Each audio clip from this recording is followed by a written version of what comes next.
Tafsir surat Sabbah. Tafsir surat Sabbah. Disebutkan di sini surat Sabbah itu Makkiyah, termasuk surat-surat Makkiyah, yaitu diturunkan sewaktu Nabi masih ada di Mekah. Seperti ini didasarkan kepada apa yang diriwayatkan oleh Imam Bukhari waktu itu. Waktu turun ini ayat kepada Rasulullah SAW, pamaja'a hatta koro pak. Maka datang Nabi sehingga engkau membaca sabbihis marabbikal a'la fi suwarin misliha. Waqala Imam Ahmad, dan berkata Imam Ahmad dari Sayyidina Ali, qala berkata Sayyidina Ali, karena ada Rasulullah SAW yuhibbu hadis surah. Rasulullah menyukai surat ini, yaitu surah Al-A'la. Sabbihis marabbikal a'la. Demikian juga yang ditetapkan atau ada dalam kitab hadis Sahih Bukhari Muslim. Anna Rasulullah, sesungguhnya Rasulullah SAW, qala berkata li Muadzin kepada Muadz, halla shallaita bisabis marabbikal a'la. Kenapa engkau tidak baca surat sabis marabbikal a'la? Wasyamsi wa duhaha, dan surat asyamsi wa duhaha, wal laili idza yaghsha, dan surat al-lail. Tiga surat disebutkan dalam hadis ini. Al-a'la, wasyamsi wa duhaha, wal laili idza yaghsha. Kemudian di dalam hadis lain disebutkan anna Rasulullah SAW qara'a fil idaini. Rasulullah SAW membaca surat Sabis Marbik A'la pada dua Idul Adha dan Idul Fitri. Jadi salat Idul Fitri maupun Idul Adha beliau membaca surat Sabis Marbikal A'la dan Wahal Atak Hadisul Ghosyah.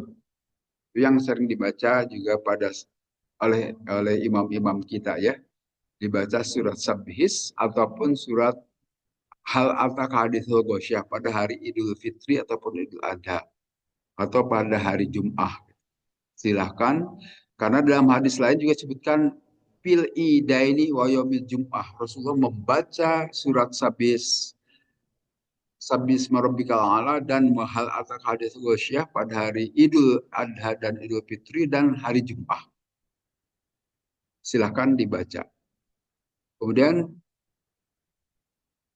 disebutkan di sini an Aisyah ta ummil mu'minin, dari Siti Aisyah ummil mu'minin, anna Rasulullah, sungguhnya Rasulullah SAW, karena yaqra'u fil witri, kalau membaca salat pada salat witir, yang dibaca pertama itu sabbihisma rabbikal a'la, kemudian di rakaat kedua qul ya ayyuhal kafirun, dan di rakaat ketiga qul huwallahu ahad. Itu yang seperti biasa saya bacakan pada saat salat witir pada bulan Ramadan itu, Pak. Di surat yang dibaca itu sabbihis di rakaat pertama, yang keduanya qul ya ayyuhal kafirun, yang ketiganya qul huwallahu ahad. Itu ada dasar hadisnya dari Nabi sallallahu alaihi wasallam. Kalaupun mau baca yang lain ya silahkan saja. Tapi kalau mengikuti hadis ini, bacalah sabbihis, yang keduanya qul ya, yang ketiganya qul hu. Itu saat salat witir. Kemudian kita lihat tafsir sabbihis.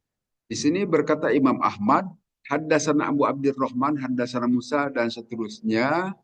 Fasabbihis marabbikal a'la, bacalah atas nama Tuhanmu yang maha luhur. Fasabbih bismi rabbikal azim, kalau dalam surat Al-Waqiah itu gitu kan.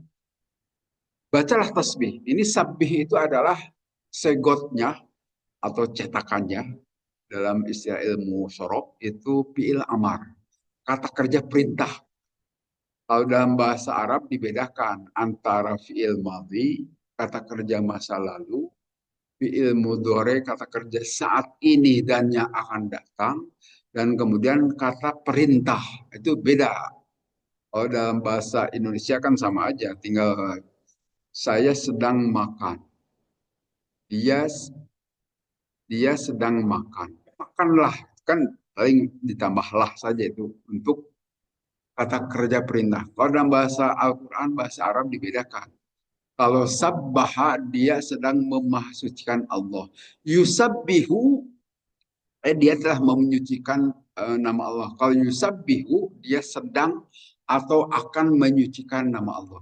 Nah, tapi kalau perintahnya itu sabbih, itu artinya Sucikanlah nama Allah. Perintah. Sabbihis. Dalam Al-Quran itu ada 3 macam. Coba perhatikan di surat-surat itu. Ada sabbahalillahi ma fis samawati ma fil ar. Itu ada. Kemudian ada juga yusabbihu lillahi ma fis. Itu menggunakan fi'il. Nah, dan satu ayat yang jelas kata perintah sabbih. Maha sucikanlah Allah oleh kau. Nah, nanti prakteknya itu dipraktekkan pada saat kita ruku dan sujud. Itu membaca tasbih kan. Tasbih itu kalau diartikan dalam bahasa sehari-hari, sabah itu berenang sebetulnya. Berenang seperti matahari atau bumi mengitari orbit itu disebutnya tasbih juga. Karena berenang atau orang sedang berenang juga itu tasbih juga. Karena dia itu sedang menjauh dari kita. Ya kalau berenang kan mesti menjauh dari kita. Nah, di sini diartikan sabbaha itu memahasucikan Allah karena pada saat memahasucikan Allah itu kita menjauhkan Allah dari sifat-sifat segala sifat kekurangan. Jadi kata-kata subhanallah, maha suci Allah itu kita memahasucikan, menjauhkan Allah dari segala sifat kekurangan. Allah tidak pernah tidur. Allah tidak pernah lapar. Allah tidak pernah makan. Yang itu sifat-sifat yang ada di manusia. Nah, dengan membaca subhanallah, sebetulnya kita memahasucikan Allah dari segala kekurangan yang mungkin kita kenal. Kan? Nah, sabih di sini juga kita diperintah untuk memasucikan Allah dan nanti dipraktekkan oleh kita pada saat ruku dan sujud. Pada saat sujud, ruku kita membaca Subhana Rabbiyal Azimi wa bihamdih. Itu maha suci Allah yang maha agung dan segala puji milik Allah. Nah, itu membaca tasbih pada saat uh, ruku. Demikian juga pada saat sujud Subhana Rabbiyal A'la wa bihamdih. Itu kita memahasucikan Allah. Al-A'la itu yang maha luhur. Wa bihamdih dan seluruh puji milik Allah. Itu kita mempraktekannya setiap sholat. Membaca tasbih. Nah, kalaupun kita mau mempraktekannya di luar sholat, silahkan saja. Baca subhanallah walhamdulillah wala ilaha illallah wallahu akbar. Itu yang disebut dengan zikir. Silahkan. Atau setelah sholat kita membaca subhanallah, subhanallah seperti yang dicontohkan oleh Nabi, silahkan juga 33 kali. Alhamdulillah, kemudian Allahu Akbar juga itu bagian dari zikir. Kita melaksanakan perintah Allah ini. Sabbih, mahsucikanlah olehmu isma rabbik, nama Tuhanmu. Al-A'la yang maha luhur itu nama Tuhanmu. Tuhanmu itu. Ij'aluha fi ruku'ikum. Begitu kata Nabi SAW. Jadikanlah itu pembacaan tasbih itu dalam ruku-ruku kalian. Ij'aluha fi sujudikum. Dan jadikanlah membaca tasbih itu pada saat sujud-sujud kalian. Atau bisa bacaan yang lain. Tapi intinya pada saat sedang ruku maupun sujud kita memahasucikan Allah. Tasbih. Dan tasbih. Kemudian di sini dalam riwayat Imam Ahmad disebutkan juga Rasulullah SAW membaca Sabbis Rabbikal A'la, beliau membaca Subhana Rabbiyal A'la. Jadi kalau di sini disebutkan kalau diperintah karena itu kata perintah Sabbihis Rabbikal A'la langsung disambut oleh Rasulullah Subhana Rabbiyal A'la. Jadi maksudnya kalau ada yang membaca Al-Quran itu langsung kita sambut juga dengan bacaan Subhanallah. Tapi kita tidak biasa ya, ya udah nggak usah lah. Kalau yang mau baca itu juga silahkan saja, karena kita disuruh membaca tasbih oleh Allah. Sabih itu kan sekali lagi kata perintah. Nah, kalau mengikuti ilmu usul fikih, al aslu bil amri lil wujub. Asal usul hukum perintah itu jatuhnya ke wajib. Jadi membaca tasbih itu wajib. Kalau illa madallad dalil ala khilafi. Kecuali ada dalil yang mengecualikannya bahwa itu bukan perintah. Jadi kalau ada perintah di dalam Al-Quran fasolli, nah itu wajib. Fasolli rabbika wanhar, itu kan dalam surat Inna a'tayna kal kausar. Fasolli itu kata perintah loh. Solli, salatlah. Sholatlah itu hukumnya jadi wajib menurut kaidah usul fikih. Kecuali ada dalil yang mengecualikannya, dalil yang menyatakan itu tidak wajib. Nah, termasuk di sini juga sabih bacalah. Nah, pembacaan tasbih itu dilakukan saat sholat. Tapi kalau mau dibaca saat kita mendengar ada orang membaca sabbihisma rabbikal a'la, kita membaca subhan rabbil a'la juga boleh. Karena itu juga dipraktekkan oleh Rasulullah.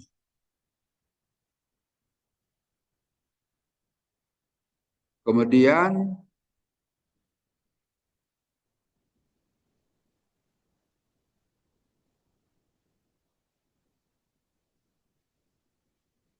walladzi qaddara hada.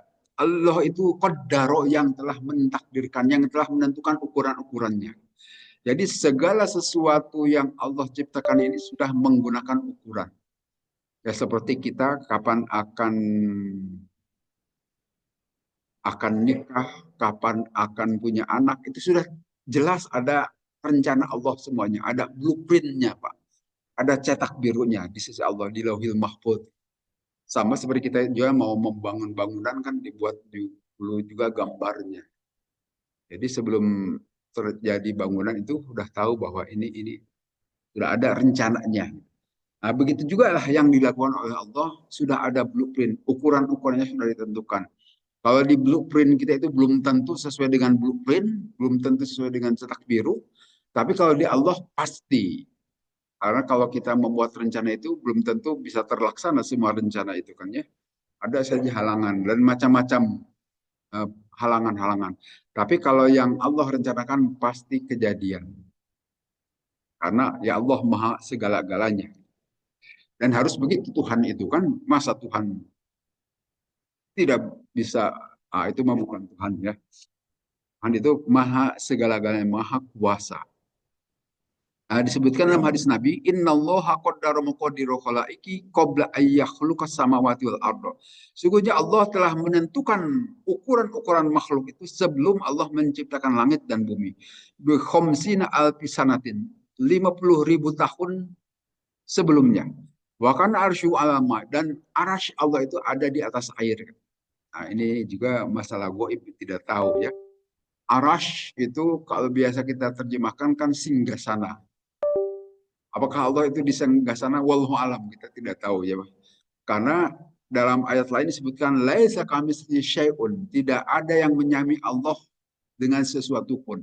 Nah, biasa yang suka berada di singgasana itu yang cengegleng, yang duduk itu kan manusia, raja, sultan dan penguasa-penguasa yang lain.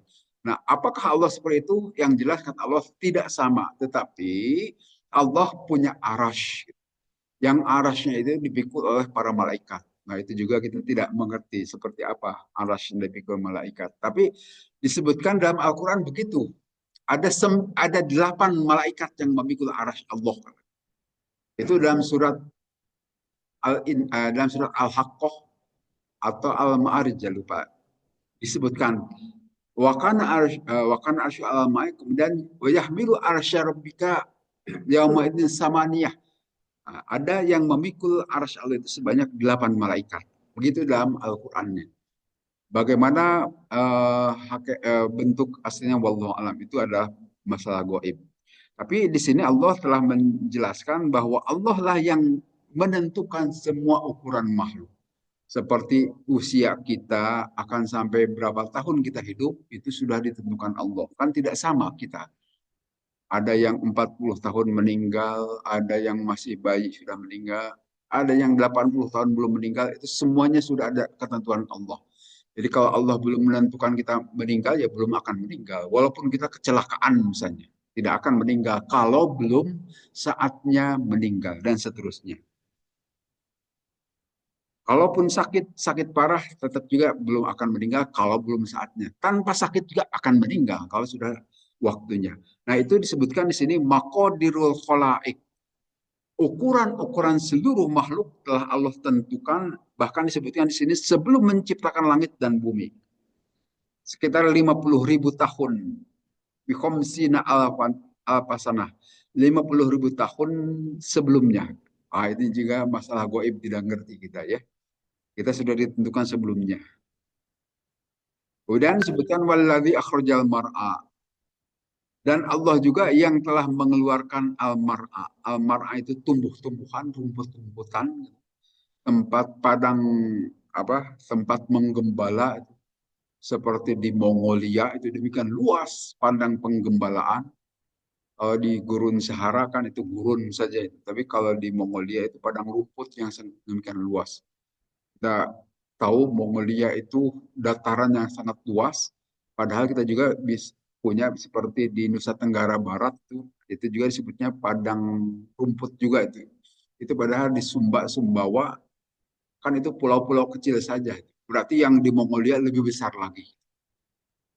Nah itu yang telah menentukannya itu Allah, padang rumput itu.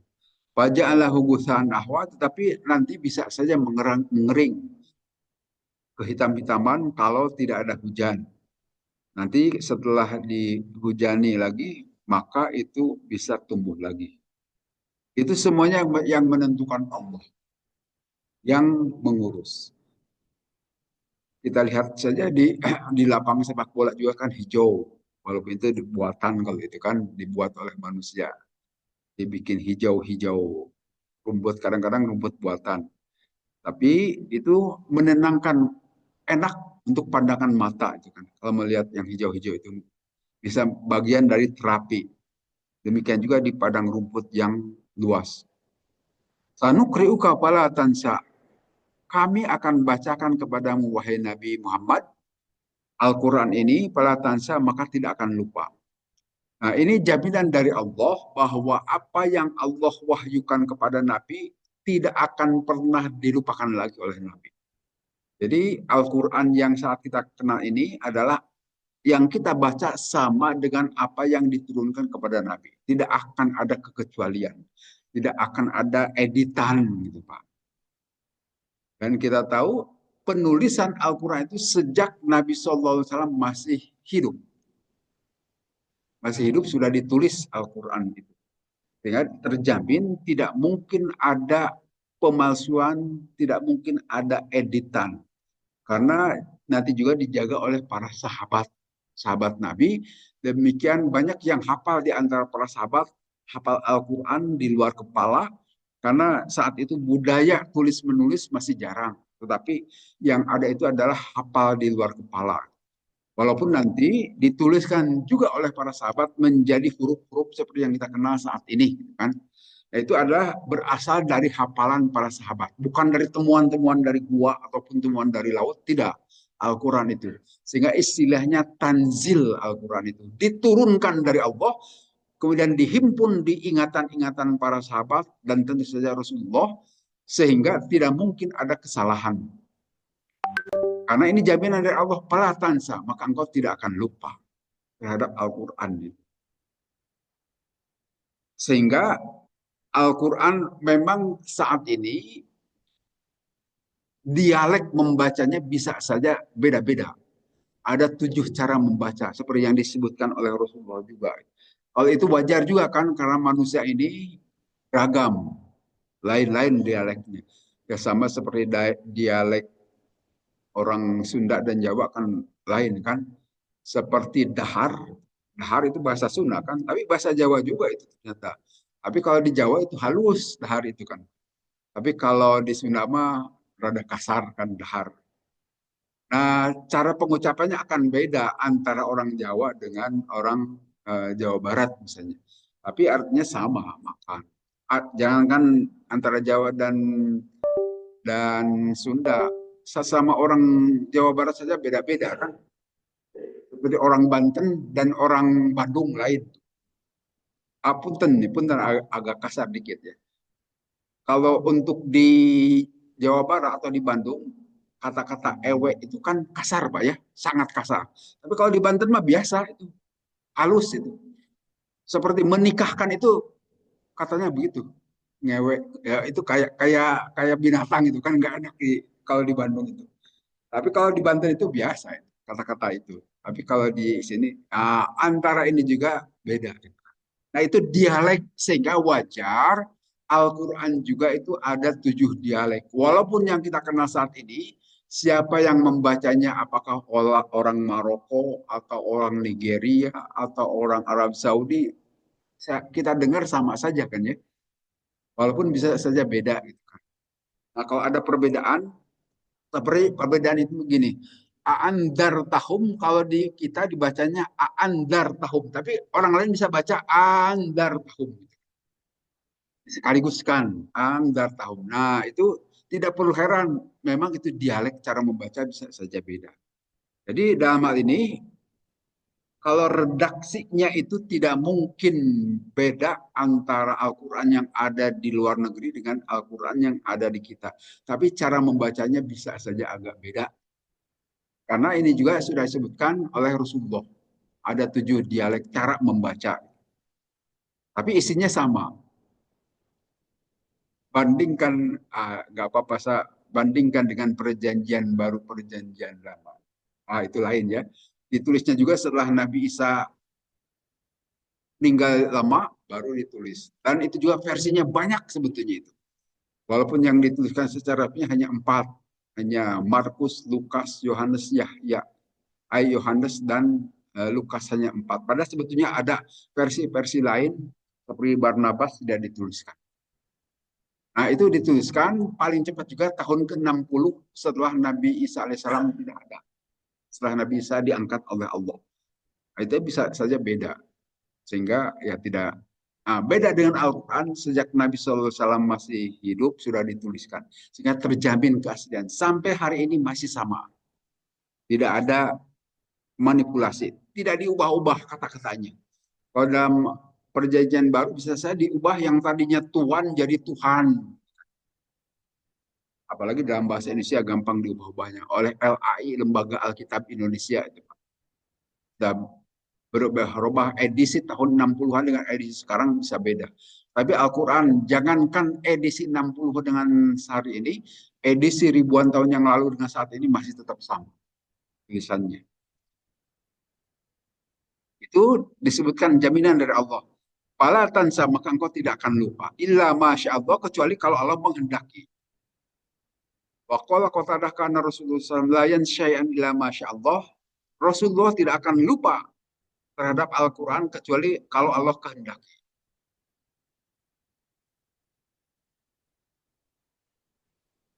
Latan sama nukliuka illa masya Allah. Tidak akan lupa apa yang telah kami bacakan kepadamu, kecuali kalau Allah menghendaki. Kalau Allah, padahal Allah sendiri juga sudah memberikan jaminan kan. Inna nahnu nazzalna dzikra wa inna lahu lahafidun. Sungguhnya kami yang menurunkan Al-Quran dan kami akan menjaganya. Jadi sangat banyak pernyataan-pernyataan yang menyatakan Al-Quran itu terpelihara. Dan jelas kita juga orang Indonesia juga banyak yang hafal Al-Quran padahal bukan bahasa kita sehari-hari. Itu kemudahan menghafal itu demikian gampang Al-Quran. Dan Alhamdulillah saya juga selalu setiap bulan bulan Ramadan selalu menghafal. Sehingga yang suka saya baca di ini, di sholat itu yang saya hafal. Kalau yang tidak hafal tidak saya baca. Itu saya tambah bacaan setiap bulan Ramadan. Walaupun kadang-kadang jadi lupa juga, yaitu manusiawi lah kalau saya tidak ada jaminan tidak lupa. Nah, itu adalah apa yang saya hafal saja yang dibaca itu. Sedangkan yang tidak hafal tidak dibaca.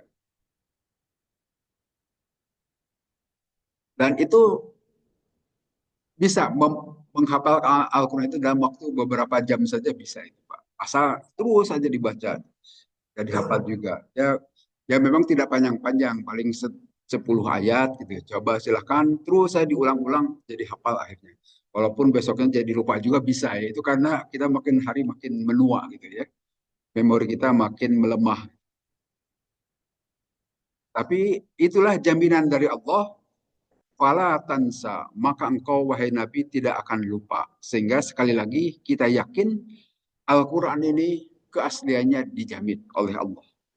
Kemudian di ayat berikutnya, innahu ya'lamul jahra wa ma yakhfa, dan Allah sungguhnya Allah itu mengetahui al-jahra wa ma yakhfa, terhadap yang nampak dan juga kepada yang tidak nampak. Yakhfa. Jadi apa yang ada di dalam hati kita, rahasia atau self talk, bahasa-bahasa yang kita ucapkan, Allah mengetahui semuanya. Kadang-kadang Allah itu suka mengabulkan baru keinginan saja dari kita belum kita ucapkan sudah Allah kabulkan itu. Karena Allah sudah tahu apa yang kita gerenteskan di dalam hati. Apa yang kita ucapkan di dalam hati, saya ingin itu, ingin ini, ternyata Allah langsung kabulkan. Karena Allah Maha tahu. Nah ini juga sakit kebanggaan bagi kita, Tuhan itu harus begini. Tidak ada pernyataan-pernyataan Tuhan dalam kitab-kitab di luar Al-Quran yang mengunggulkan Allah itu maha maha segalanya. Silahkan perhatikan dalam kitab-kitab agama lain. Tidak ada sifat-sifat Tuhan itu seperti apa. Tapi dalam Al-Quran demikian banyak sifat-sifat Tuhan. Yang semuanya mengunggulkan, memang harus begitu, harus unggul Tuhan itu. Jangan Tuhan itu lemah. Kalau lemah bukan Tuhan, itu mah Tuhan-Tuhanan. Nah, di sini sesungguhnya Allah mengetahui apa yang nampak dan apa yang tersembunyi. Itu saya kira sangat wajar. Memang harus begitu Tuhan itu. Masa Tuhan tidak tahu apa yang akan dilakukan hambanya? Harusnya tahu dan seterusnya. Ya'lamu ma yajharu bi al-ibad wa ma yakhfunahu min aqwalihim wa af'alihim. Allah mengetahui apa yang nampak dari hamba-hambanya ataupun apa yang disembunyikan hamba-hambanya dari ucapan, dari perbuatan dan apapun yang tersembunyi dari hamba-hambanya. Allah Maha mengetahui. Sekali lagi itu terbuka bagi Allah, tidak ada rahasia terhadap diri kita. Kalau antara kita bisa ada rahasia kan? Tapi kalau kita dengan Allah tidak ada rahasia.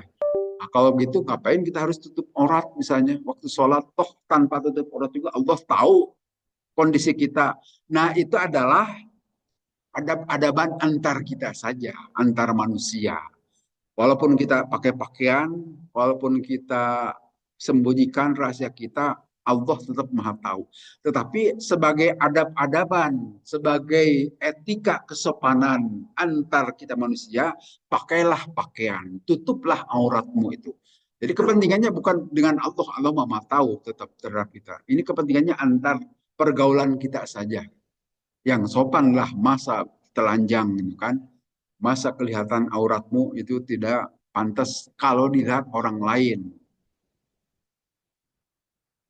Jadi lebih bersifat public decency, kepantasan umum. Tutuplah aurat itu. Kemudian wanuyassirukal yusra, kami akan memudahkan kepadamu. Banyak kemudahan-kemudahan yang diberikan kepada Nabi Sallallahu Alaihi Wasallam. Ya, bisa saja nanti ya seperti waktu peperangan Nabi dengan orang-orang kafir. Salah satunya mengapa waktu Nabi perang dengan orang Quraisy di Badar yang jumlah pasukan Islam itu hanya 313 orang, melawan 1.000 orang yang ada dari Quraisy, Allah bisa menangkan itu Nabi Sallallahu Alaihi Wasallam. Padahal peralatan perang lebih lengkap orang Quraisy. Nabi itu ya seadanya, para sahabat juga seadanya saja. Tapi bisa memenangkan perang. Nah itu tentu saja ada yang mengaturnya Allah. Kalau dikalahkan kaum muslimin saat itu waktu perang Badar, habis Islam itu tidak akan sampai kepada kita juga. Tidak akan kenal kelihatannya kita terhadap Islam. Tapi ini kesengajaan Allah, maka dimenangkan supaya menambah semangat kaum muslimin saat itu. Ternyata kita bisa menang. Walaupun nanti dalam perang di Uhud dikalahkan gitu kan. Ya itu hanya untuk pelajaran saja. Perang itu tetap adalah itu bagian dari usaha kita, ikhtiar.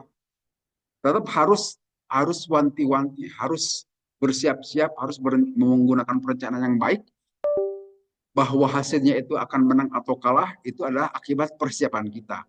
Tetapi waktu perang pertama harus dimenangkan oleh Allah. Dan itu memang dimenangkan. Untuk memberikan motivasi yang kuat sehingga kaum muslimin menjadi semangat lagi untuk menyebarkan Islam. Dan akhirnya kita juga Islam sampai hari ini. Itu memang kesengajaan Allah. Tetapi nanti sekali waktu ada kalah, itulah dialektika kehidupan. Tidak selalu menang.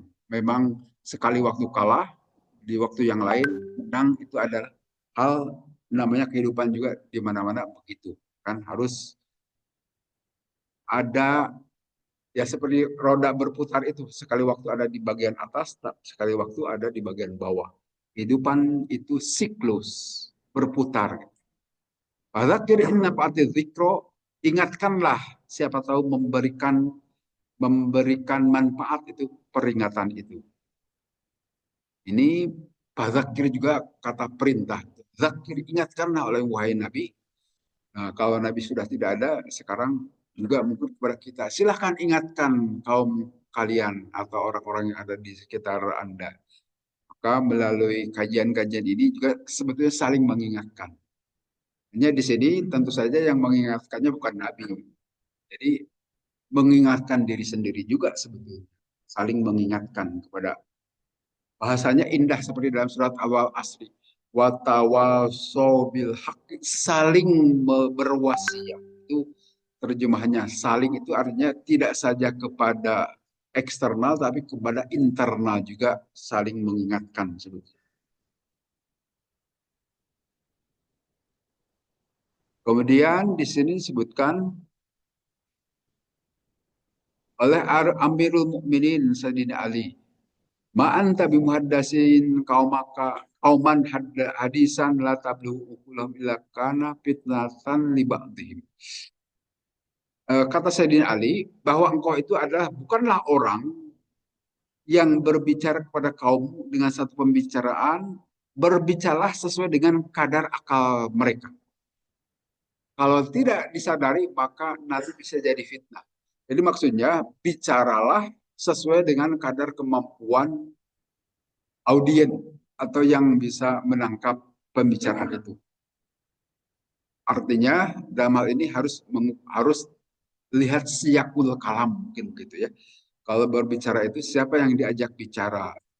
Kalau orang yang tidak akan mengerti itu maka bicaralah dengan jangan menggunakan kata-kata Al-Quran hadis tapi gunakanlah logika saja kan. Tapi kalau dengan orang yang sudah biasa kenal Quran hadis silahkan sampaikanlah Quran dan hadis itu sesuai dengan kadarnya masing-masing juga gitu. Jangan terlalu tinggi-tinggi. Nah, ini kata-kata Sayyidina Ali, berbicaralah sesuai dengan kadar kemampuan akal-akal mereka. Artinya dalam melakukan dakwah juga begitu. Dalam Al-Quran kan disebutkan ud'u ila sabili rabbika bil hikmati wal mau'izatil hasanah. Serulah ke jalan Tuhanmu itu bil hikmati, dengan hikmah, wal mau'izatil hasanah, dan dengan pelajaran yang baik. Artinya sesuaikan dengan akal kemampuan hadirin yang menghadiri pertemuan tersebut. Itu kata Sayyidina Ali sebagai Amirul Mukminin. Artinya ilmu mantik, ilmu logika sejak zaman sahabat juga sudah ada gitu. Sudah dikenal, kemudian dilembagakan menjadi resmi menjadi ilmu logika. Kalau sekarang kalau kita belajar di ilmu eksakta itu akan belajar logika matematika. Itu juga bagian dari ilmu mantik juga sebetulnya. Tapi ilmu mantik, ilmu logika yang diajarkan secara formal secara sekuler gitu kan. Ada asal usulnya adalah dari Islam juga itu ilmu mantik, ilmu logika.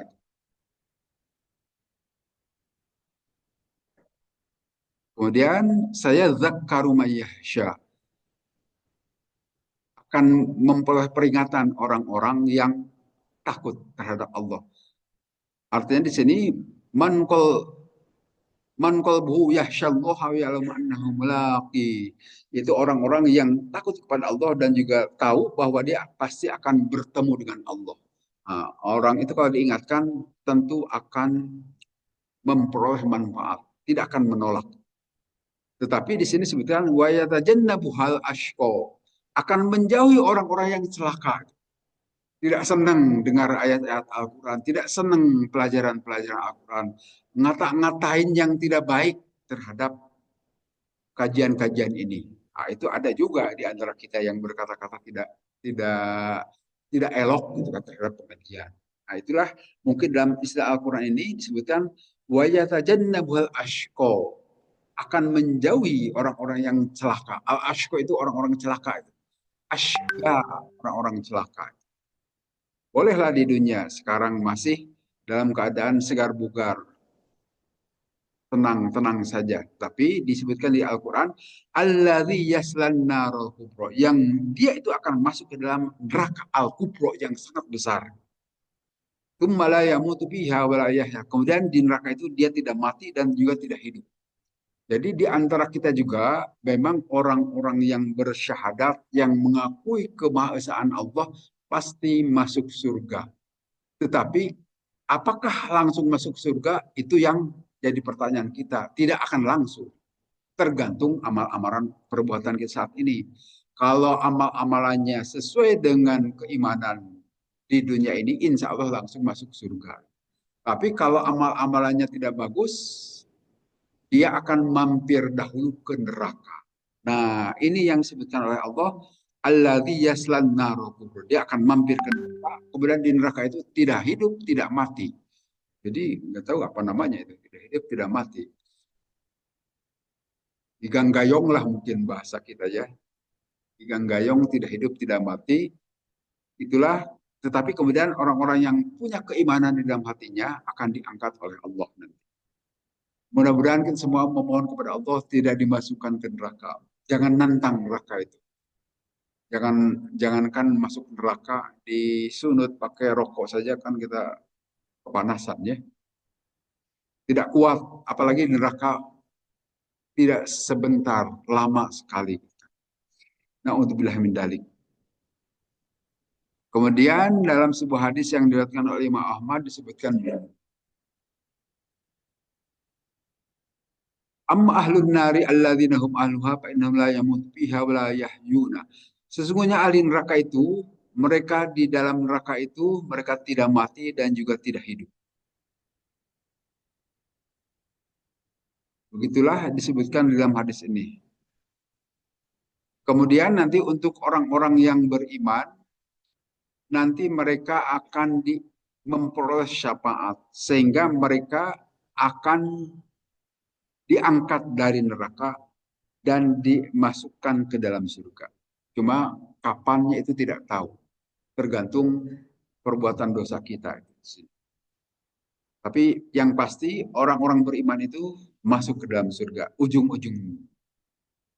Demikian juga penjelasan di ayat berikutnya. Ini waktunya sudah sebentar lagi. Kita langsung ke rangkaian ayat terakhir. Qad aflaha man tazakka. Sungguh bahagia orang-orang yang telah menyucikan dirinya. Dan wa dzakaras marabbihi fasalla. Dan juga menyebut nama Tuhannya fasalla maka kemudian sholat. Ini surat turunnya waktu masih di Mekah. Belum ada kewajiban sholat 5 waktu itu. Tapi sholat memang sudah dilakukan oleh Nabi, kan? Sehingga di Al-Quran di sini juga disebutkan sholat itu sesuatu yang akan menyucikan diri. Walaupun waktu itu disebutkan sholat yang dilakukan oleh Nabi itu hanya pagi dan petang saja, dua rakaat. Enteng ya kalau begitu ya, ya pagi dan petang dua rakaat. Kemudian jadikan 5 waktu dengan rakaat yang beragam. Nah, waktu itu sudah disebutkan juga pas sholat. Jadi memang perilaku sholat ini bukan hanya zaman Nabi Muhammad, sejak para nabi sebelumnya juga sudah ada sholat. Sholat, puasa, zakat juga sudah ada sejak zaman Nabi Ibrahim, Nabi Musa, nabi-nabi sebelumnya juga sudah ada sebetulnya. Jadi seragam sebetulnya dalam ajaran Islam itu. Memahasucikan Allah dan ada perilaku sholat, zakat, puasa sejak zaman dahulu. Walaupun caranya bisa saja beda. Toharo nafsahu mina akhlaqi rodhilah. Orang yang menyucikan dirinya itu adalah menyucikan dirinya dari akhlak-akhlak yang buruk dan kemudian mengikuti ma'anjalallahu ala rasulih, mengikuti contoh dari Rasulullah sallallahu wasallam alaihi. Kemudian wa dzakarus marabbi pasal itu mendirikan sholat pada waktu-waktunya dengan mengharapkan keriduan dan taat kepada Allah karena perintah Allah, bukan karena sebagai ketua DKM rajin ke masjid. Tidak ada urusan itu. Bukan karena sebagai pengurus DKM maka rajin ke masjid. Tidak ada urusan itu. Kita tetap melakukan sholat apakah sebagai pengurus DKM ataupun bukan. Lakukan dimanapun. Tidak mesti ke masjid ini, di masjid dimanapun. Boleh. Yang penting lakukan semuanya itu. Ini kalau jadi pengurus DKM baru rajin ke masjid. Itu sudah tidak jadi pengurus DKM, jarang-jarang ke masjid. Wah itu berarti niatnya tidak bagus. Niatnya itu bukan karena Allah, karena jabatan, karena kepengurusan. Tidak bagus tentu saja. Di sini sebutkan Allah, qad aflaha man tazakka wa dzakara isma rabbih fasalla. Sungguh telah berbahagia orang yang menyucikan diri, menyebut nama Tuhannya, kemudian sholat. Sholat lakukan. Jangan pernah, tidak pernah dilakukan sholat. Karena pembeda seorang mukmin dan seorang yang kafir itu sholat. Jangan pernah ditinggalkan semampu apapun. Sholat itu lakukan. Tidak mampu berdiri, silahkan sambil duduk. Tidak mampu duduk sambil sambil berbaring dan seterusnya. Yang penting tidak pernah boleh meninggalkan sholat. Sedang sakit parah pun di rumah sakit, jangan sampai pernah meninggalkan sholat. Karena itu pilihlah rumah sakit yang membolehkan sholat. Jangan sampai di rumah sakit tidak boleh sholat. Kan ada suka rumah sakit yang melarang sholat. Nah, itu maka karena itu bijaklah kita dalam memilih rumah sakit. Jangan sampai kita tinggalkan sholat. Kalau perlu si penjaga rumah sakit itu ngajari kita bagaimana cara sholat. Kalau sedang sakit parah, sedang di ICU misalnya, sedang sangat gawat, tetap kita harus ingat kepada Allah, sholat. Selagi ingatan kita masih normal. Kecuali kalau sudah koma, silahkan tidak sholat juga tidak apa-apa. Kita sudah, apalagi sudah titik, ya udah disolatkan saja paling. Nah, tetapi kita kadang-kadang baru sakit kepala dikit aja tidak mau sholat. Aduh, keterlaluan itu. Sholat itu selagi ingatan masih normal, lakukan sholat. Jangan lupa keluarga yang nunggu pasien juga, ingatkan sholat, ajari. Bacaan-bacaan bisa saja orang sakit itu lupa mungkin. Bacakan saja oleh kita. Paling tidak dia ingat kata bacaan. Jangan sampai hanya sayang karena hanya komit saja nunggu. Tapi sholatnya tidak pernah diingatkan. Itu keterlaluan juga. Ingatkan Pak. Jangan lupa ya, ini soal rumah sakit. Kadang-kadang orang suka, kalau sudah sakit tidak perlu sholat. Tidak ada. Selama patokannya itu selama ingatan masih normal, sholat.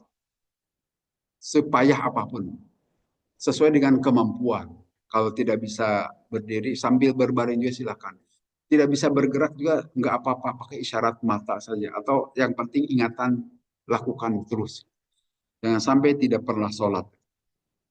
Karena sekali lagi sholat itu sudah Allah ingatkan sejak zaman di Mekah juga sudah ada sholat. Bahwa kemudian nanti sholat itu jadi 5 waktu, memang itu waktu di Mekah juga, waktu Isra Mi'raj itu kan. Dan kemudian menjadi ajaran yang wajib bagi kita melakukan sholat.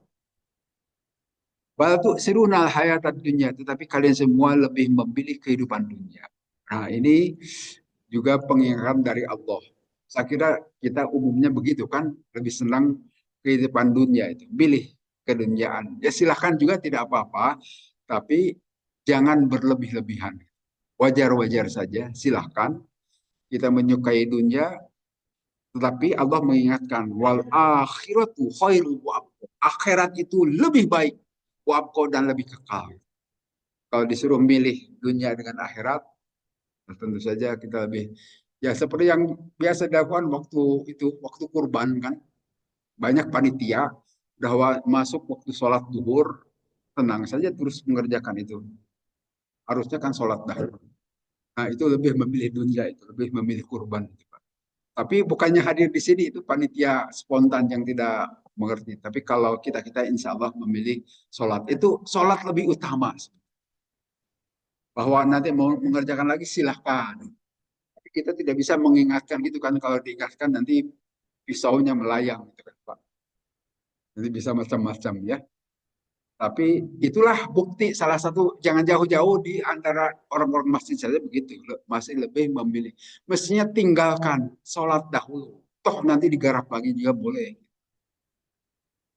Sholat di awal waktu dan berjamaah. Cari yang utama. Karena yang namanya manusia itu mesti ingin yang unggul biasanya. Dikasih apapun ingin yang lebih banyak dan lebih lebih hebat.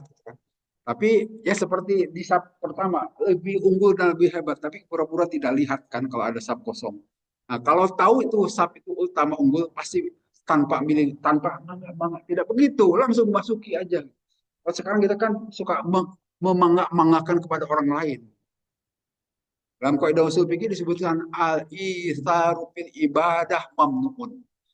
Mempersilahkan orang lain lebih dahulu itu dilarang. Ada. Lakukan oleh kita. Kalau ada saf kosong di depan, isi saja oleh kita sendiri. Biarin orang lain tidak mau masuk.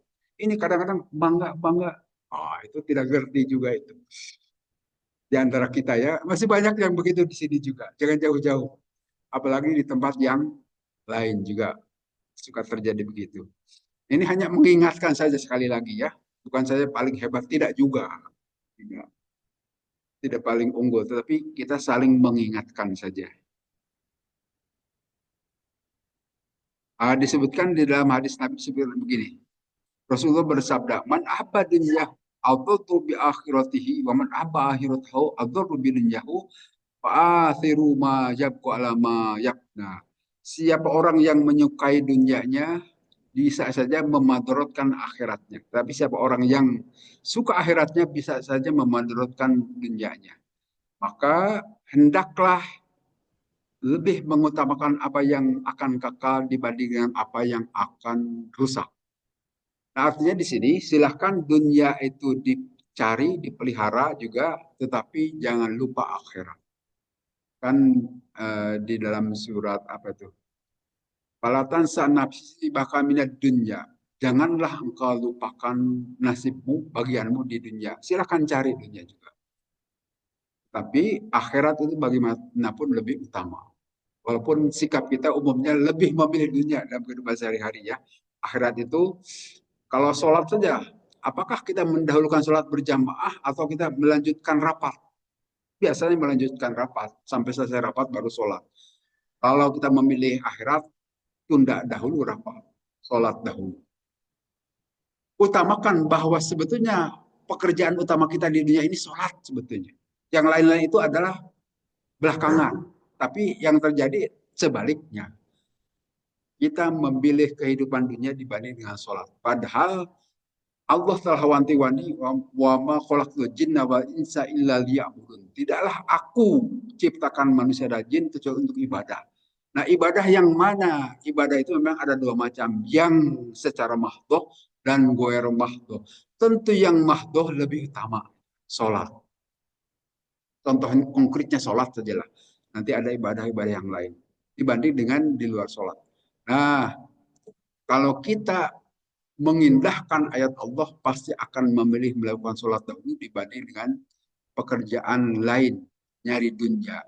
Itu adalah sampingan sebetulnya cari dunia. Tapi cara berpikir ini masih jarang di kaum muslimin. Kita itu lebih mendahulukan dunia. Padahal Allah telah wanti-wanti di sini wal akhiratu khairu wa abqa. Akhirat itu lebih baik dan lebih kekal. Saya kira itu saja bahasan kita hari ini. Kalau ada diskusi mangga, kalau tidak